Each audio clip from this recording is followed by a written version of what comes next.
Are you a businesswoman who is finding it challenging to get your ideas across and make a point? Welcome to Speakers Who Get Results with Elizabeth Bachman, a podcast dedicated to helping women get the visibility they want, whether making a speech or talking in a meeting. Every week, get valuable lessons from Elizabeth or learn from her roundtable conversations with experts and speakers on how to make a difference, not just a point. On to the show with your host, Elizabeth Bachman. Hello, and welcome to Speakers Who Get Results. I'm Elizabeth Bachman, your host, and this is the podcast where we interview experts from around the world on subjects such as leadership, diversity, presentation skills, management techniques, and communication challenges. Before we begin, I'd like to invite you to see how your presentation skills are doing by taking our free assessment at speakforresultsquiz.com. That's www.speakforresultsquiz.com. And that's where you can see where your presentation skills are strong and where perhaps a little bit of support could get you the results you need and the recognition that you deserve. My guest today is an old friend of mine, Gerald Johnson, who is the president of Sabacon Consulting. That's actually a Nubian pharaoh. It's an old name. And he's going to talk to us about performance management, especially about what do we do once we've made the strategic plan, how not to have the strategic plan gather dust on the shelf. The formal bio is that Gerald started his career in the oil industry at Mobil Oil Corporation. During his corporate career, he was responsible for the Northern California region with $1.1 billion in sales and $96 million in net income. He also worked with the state of New Jersey with over $365 million in sales and $26 million in net income, and Mobil's nationwide ethnic marketing efforts with a $7 million budget. He's a certified management consultant and principal of Sabacon Consulting, which is a management consulting firm which focuses on strategic planning, change management, and process improvement, utilizing data analysis to elevate management's performance and maximize their profitability. What I love about Gerald is he doesn't deal with the mumbo jumbo. It's really, what's the data? What's the reality? Let's look at that and then see how to move forward. Gerald Johnson approaches every engagement with positivity, passion, and persistence, and that's what makes him truly special. He's an enthusiastic, strategic thinking expert who will take your business to the next level.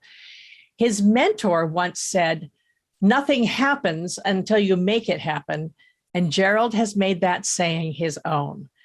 We had a wonderful conversation full of useful information about what to do once you've made your strategic plan, how to make sure that you implement it, and really look at what's real and not perhaps the stories that we're telling ourselves. So now on to the interview. Oh, Gerald Johnson, I'm so happy to finally have you as a guest on Speakers Who Get Results. Welcome. Thank you. I'm so happy you invited me. Oh my goodness. It's a pleasure. Good. So if you were to interview someone who's no longer with us, who would it be? What would you ask them? And who should be listening?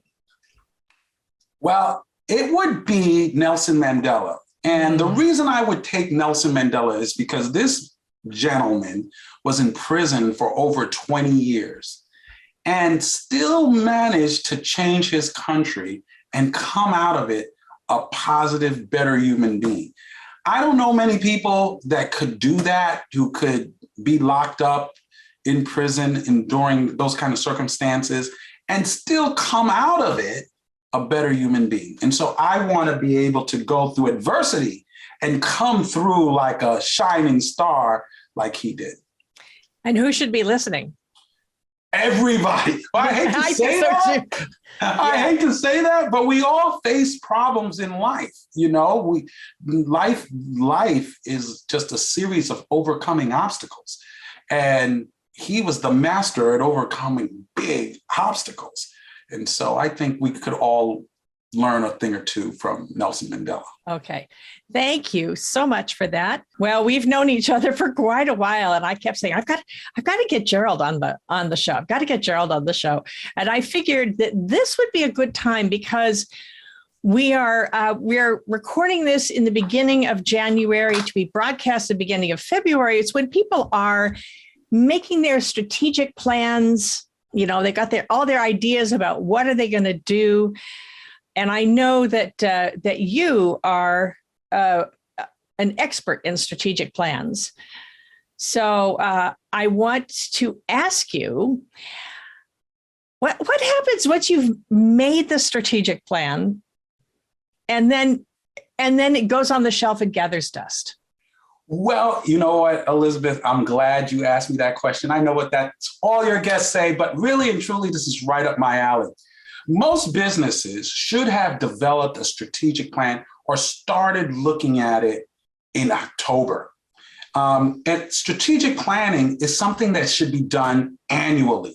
Now, the old school thought was that, you have a strategic plan and it's a 2 to 3 year process, but really it should be done annually. You should have a long-term plan that's kind of addressing your vision, your mission, and where you're trying to take the company. That's long-term.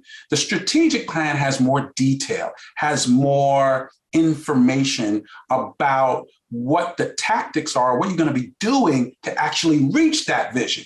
And so you're doing that on an annual basis, constantly adjusting to get to where you need to go. So if you did it right, you would have started in October, and right about now you would have been finished. So you would have your strategic plan, your annual plan for the beginning of the next year. So all your people would know what you're doing. So right about now, in this time, you got that plan rolled out. Now it's all about implementation, performance, getting it done. And this is where most of the people fall down on the next step, getting it done. How do you go from the strategic plan to making it a reality in your business? This is the sort of thing that I coach people on, and I'm not really good at it doing it for myself. So, I tend to fall down between doing it and between doing it. How can we set it up so that we know we're going to implement it? Okay. So what I do and what I recommend is a performance management system.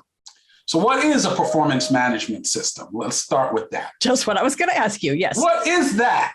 Yeah. It is a methodology to execute your strategy into your business. And what it means is taking that strategy, first thing to do is breaking it down into SMART goals. I know a lot of people know what SMART goals is, that they're specific, they're measurable, they're attainable, they're relevant, and they're timely. But when I say they're timely, they have a time frame. When I say they're measurable, you know that what the measurement is. When I say they're attainable, it's not these, I'm going to make $10 billion next year and you only made $3 million this year. That's not realistic.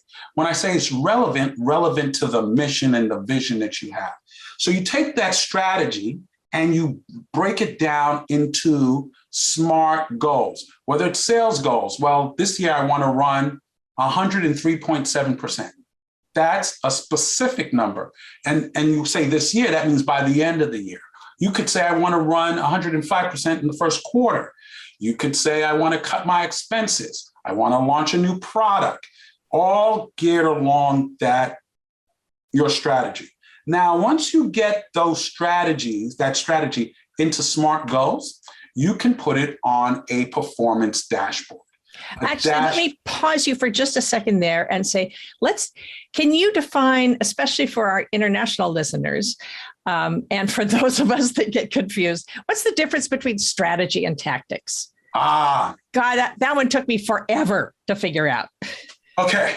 So a strategy is The things that I'm trying to do it in the most simplest way is what you're going to do to achieve a goal. What are you going to do? What are the things, the major themes that you're going to do? Tactics is how you're going to do it. Okay, so now that might seem kind of crazy, but I'll give you an example. I might want to reduce my expenses by 3%. And if I say I want to reduce my expenses by 3%, well, how am I going to reduce those expenses? What are the tactics am I going to use? Am I going to lay off people? Am I going to get a new marketing agency that costs less?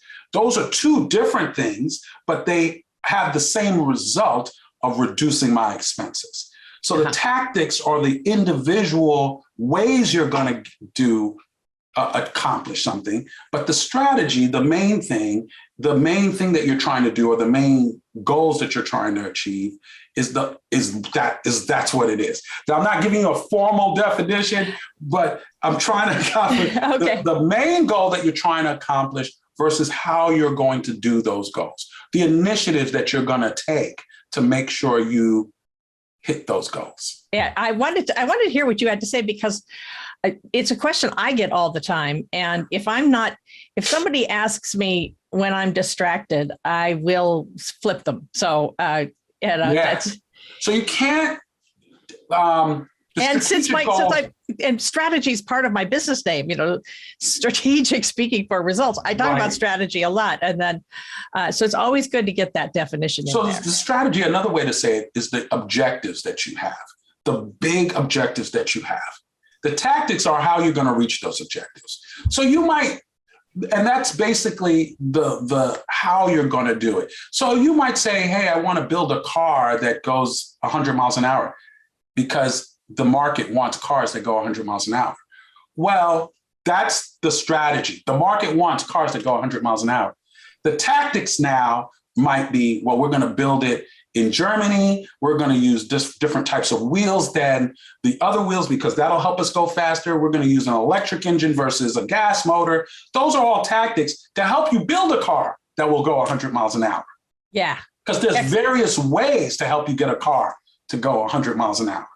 Love it. And if you're building it in Germany, there are still parts of the Autobahn where you can go 100 miles an hour. Not so much anymore. Man. Most of them are. Yeah, most of the time there's a speed limit these days. So you're talking about how to implement the strategic plan. And you said something about a dashboard. What's the dashboard?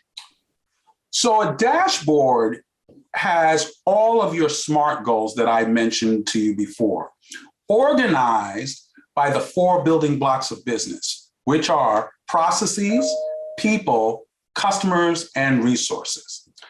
The first 3, processes, people, and customers, are forward-looking. They're looking at what you're going to do in the future. The last one, resources, is reverse-looking. They're looking at what you did, your past performance. So, for example, your P&L is something that happened in the past. And that's the profit and loss. Profit and loss statement. Thank you. So that your balance sheet is what happened in the past. In other words, your profit and loss statement is what you did last year, last month, yesterday. It's all in the past.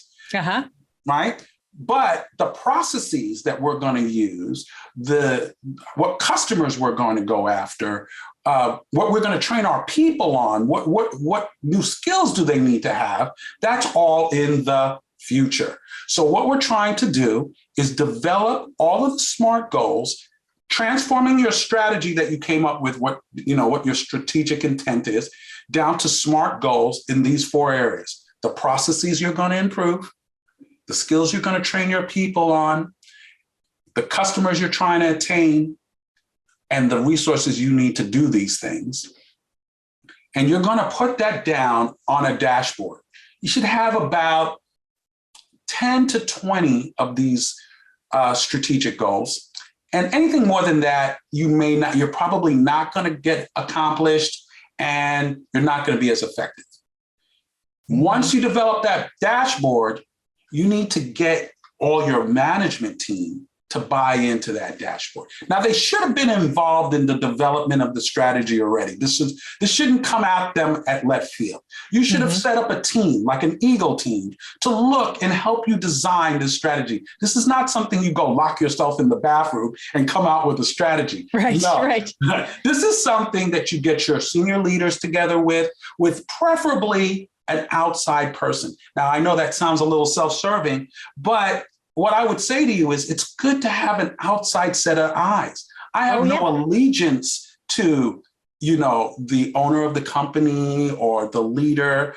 And also, I can come in, I'll just give you a perfect example. If I invited you to my house, Elizabeth, which I intend to do, you might come to my house and you'll say, oh, look at that dirt bunny in the corner of Gerald's house, Now, I might have never seen the dirt bunny, but sure enough, if I went to your house, I might see the dirt bunny in your house. But I better clean before you come to my house.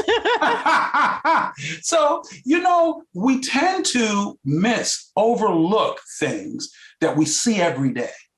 And somebody with a fresh set of eyes picks it up really quickly. That's actually the phrase I always think of is you can't see the label when you're inside the bottle. That's right. That's exactly right. So you need that outside help for those two reasons one, fresh set of eyes, two, no allegiances to outside of the politics of it all. You get someone to help you in your Eagle team, your leader, your direct reports, the leadership of the company or organization. You can put together that good strategy, get the buy-in, break it down to those SMART goals. Now you got it on this one piece of paper with your 20 goals. You've got the initiative. You've got the strategic direction of the strategic thing. You've got the initiatives that you're going to do, when you're going to do it, what you're going to use to measure it, and you got who's responsible for it. And once you get all those things down, now comes the tracking of it. So what the performance management is using that dashboard and having monthly meetings with your staff. And instead of doing the monthly meetings the way you normally would have done them and you have some agenda, the agenda is to go through the dashboard and see where everybody stands on the strategic initiatives that we put forward in the meeting, previously. So every month you're going through that strategic dashboard, the performance dashboard, looking at this particular initiatives and where you stand and who's responsible. Now, for bigger organizations, departments that are below, each department might have a dashboard that rolls up to the overall dashboard. Right. And they're meeting monthly, discussing where they are on their performance. Right. And once you start doing that, now you're holding people accountable to deliver on the results, the goals that you have set forth. How is this sort of the overall goals? How do you break them down to the date from the day to day? Or how do you manage to not get caught up in the daily fires that need to be put out? Okay, so it's funny. So let's say we decided that by June of this year, we wanted to launch a new product, a new speaker's book. We're going to write a book because you're so good, you could do it in 6 months. No problem, hands down, right? So if we know that that's the milestone we want to hit, that you're going to finish this book by June 30th of 2022, what do you have to do by the end of the month in January? Do you need to have an outline? What do you have to do by the end of the month in February? And so we have milestones that you're going to have before you get to that date. So in January, when we have that staff meeting, I go, Elizabeth, so how are you coming along with your outline? Did you do your outline? Gerald, no, I did. Why didn't you get your outline done? Then that will help focus the mind a little bit because we have these milestones. So that make sure that and you know that February comes, we're going to ask you about the outline and the thing that's due in February. One other carrot that I love to use is incentives. People get stuck trying to implement change from their daily thing. But if you put an incentive out there, i.e. a bonus, right, to achieve this. Let's say we figured out that if we hit all of these goals that we had, the company would make an extra $2 million. Let's just say. Wouldn't it be nice if we could give our employees 10% of that? Let's say 200,000. Now there's a built-in incentive to get that goal, right? Now they only get the 200,000 to split amongst themselves if the company makes the 2 million. Yeah. And I mean, if they make $1,999,099, you don't get anything. You got to get that extra dollar. Yeah. What, thinking about people and politics and all of that, what sort of challenges do you run into when you're proposing this sort of thing? Because it seems to me this would be something that everybody would be doing. So why doesn't everybody have a performance management system? So, I mean, I'm saying that there is something to this, and there's one word: discipline. And with anything that when you want to achieve something, the pain of starting it's up front, and the benefit is later on, right? So it's so you do have to do your homework. In other words, to develop an effective strategy, and I'm just saying it, develop an effective strategy, break it down into SMART goals. That's easier said than done. It takes discipline to do it. But if you do it and get in the habit of doing it, you will have an active management system.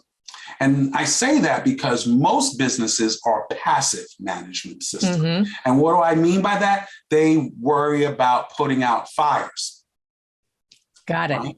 So, reactive instead of proactive. Exactly. So if you're active, you are developing where you want the business to go, taking actions on a monthly, quarterly, annual basis to get there. When you're passive, you're kind of going with the flow. You're putting out fires. You do some new things, but COVID comes along, so we change. Yeah. Not because we were changing anyway. And not to say that you didn't have to change when COVID came along, but there's a difference when you're forced to change and when you change on your own.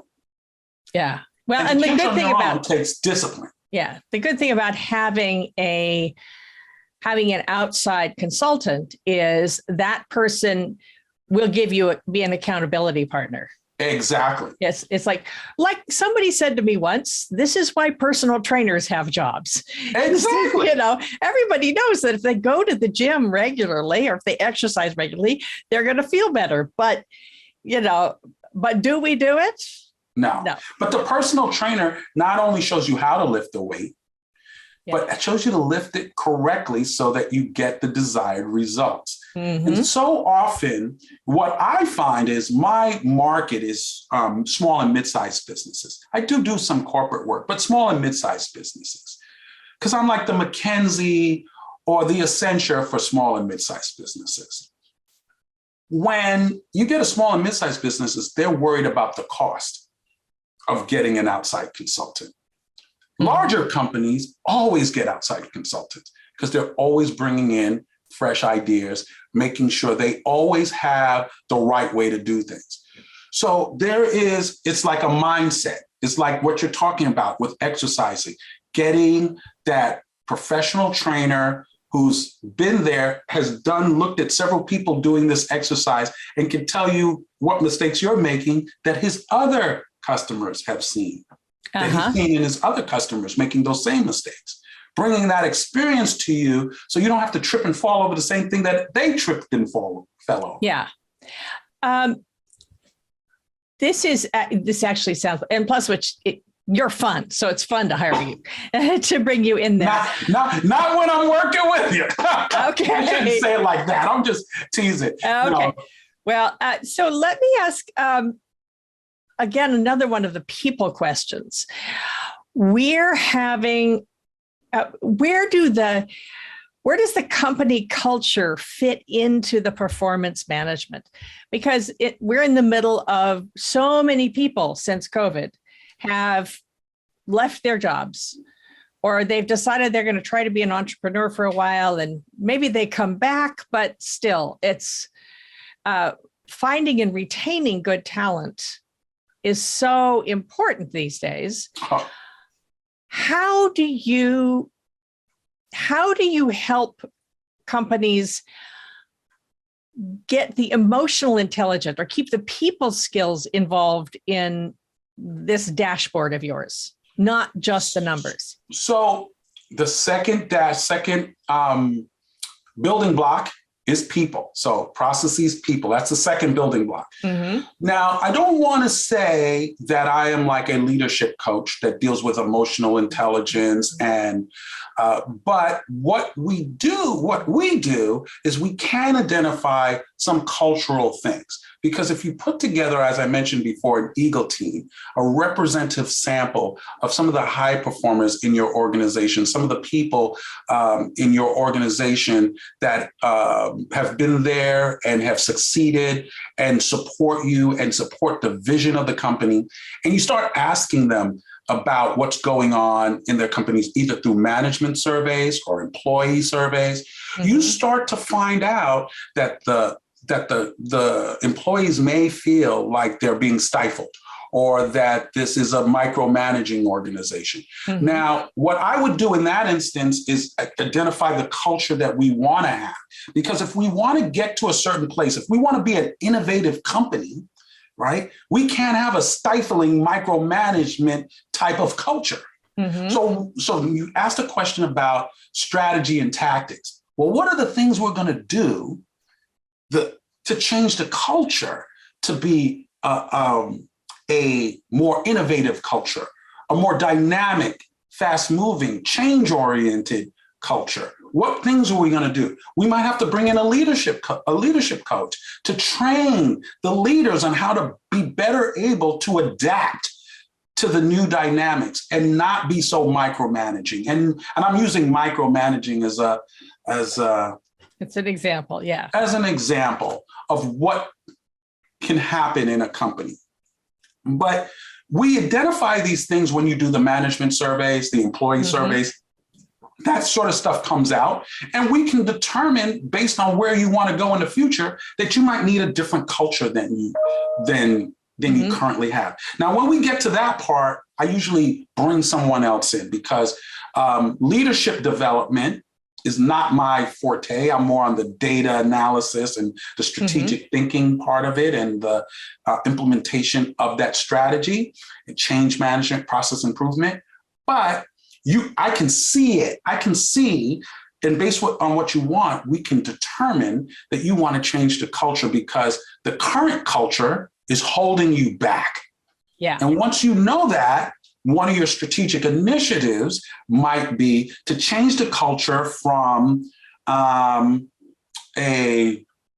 non-trusting culture to a more trusting culture. Okay. And if that's the thing, how do you do that? Well, and here's the tactics. Yeah. Right? The tactics would be, we're going to hire a leadership coach. We're going to put all our management through online training. We're going to get rid of some of these old stodgy folks who refuse to change, and we're going to hire some new management. We're going to promote person A, B, and C.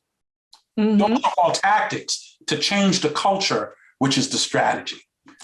I'm curious, just follow this a little bit longer. I keep hearing the echoes of a friend of mine who was a management consultant for many years. And she said, I just got tired of being brought in to fix something and realizing that they had only hired me so they would have someone to blame when it didn't go wrong because they didn't really want to change. I know you've run across that. The most recent case, I had a client, I wouldn't say they wanted someone to blame, but they wanted all good news. Okay. They wanted everything. I wrote this assessment out. We did this assessment, and every question, well, we know the answer to that question. We don't want to know the answer. I'm like, well, we don't want to ask that question because we already know we're not doing well at it. I said, well, we need to get a baseline. So how do we know where you're going to improve if you never asked the question in the first place? You might surprise yourself. And maybe you won't, maybe you will, maybe it will be what you think. But you can't be afraid of the information. what I always find is that I'm most anxious, most upset, most disturbed when I don't know something. Right. When I know what it is, at least I can come up with a plan to deal with it. Mm-hmm. People who have some kind of health problem, or maybe a toothache, or they think they need to go, but they don't want to go to the dentist because they don't. And so they put it off. They put it off because they don't want to find out, because they think it's bad. And sometimes it might not have been bad when they first started, but because they've waited so long, now it is bad because they've been avoiding. And this is going to go back. I talk a lot, so you got to forgive me, Elizabeth. It's going to go back to what I'm talking about earlier about being having active management system versus a passive management. So always being bold and unafraid to tackle the problems and issues that your business may be facing. Face the unknown and face the possible, because it's well, they might think this, or they might think that. I know that one very well from the inside out. Yeah.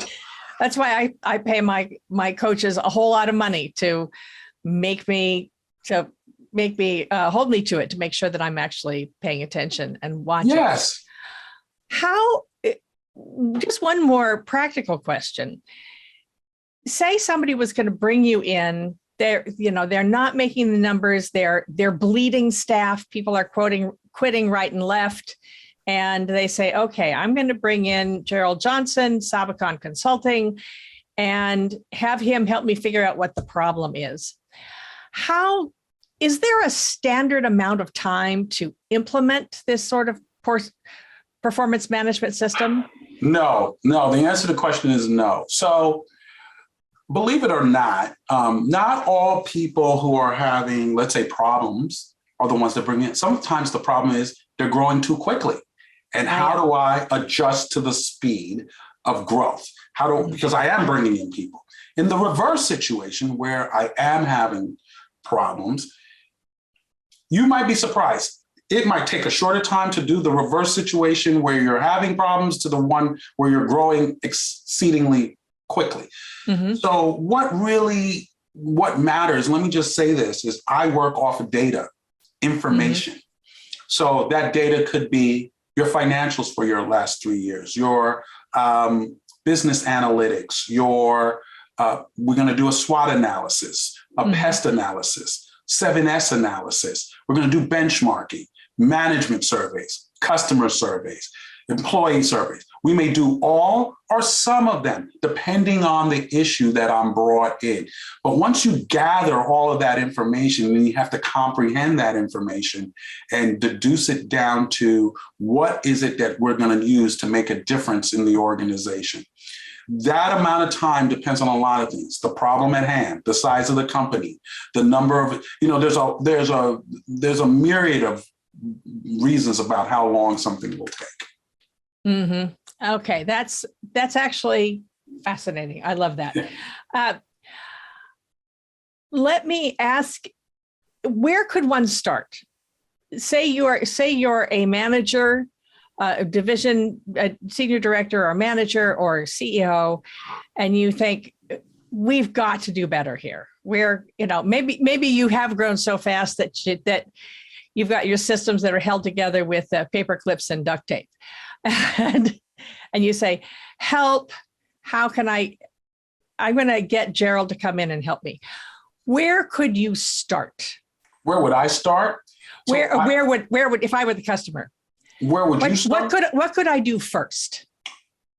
What I would always say is gather the information and talk to your employees. Now, you can't be afraid of when you ask somebody something and you want an honest answer. You can't snap at them if you don't get the answer you want. Yes.